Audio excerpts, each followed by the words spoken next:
Hello and welcome to the tutorial on how to run PyMINEr. So first things first is you have to have PyMINEr installed. If you haven't done that, then check out this tutorial on the PyMINEr website for installing PyMINEr.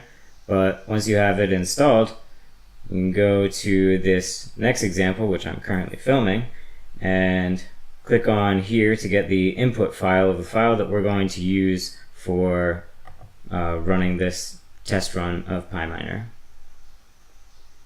Then this will take you over to the link to download the text file.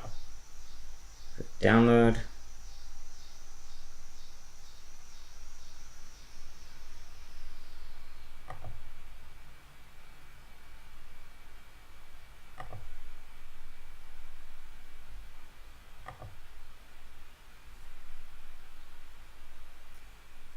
Now that the file is finished downloading, let's give it its own folder, and then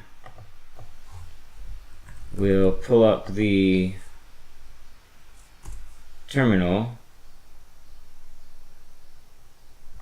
and I enlarged it so that you'll be able to see what I'm typing a little bit better. But the long and short of it is PyMINEr.py,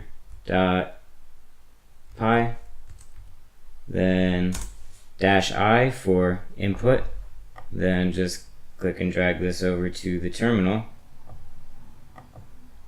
And if you're dealing with a human data set, that's it. If in this, as in this case, you are using a mouse data set, then we'll type in species M. musculus. And then once you've double checked that it's spelled right, then click enter. And that's all you have to do. And the rest is handled by PyMINEr. And in the next tutorial, I'll give you a walkthrough of what all of the output is and what does it mean. Thanks.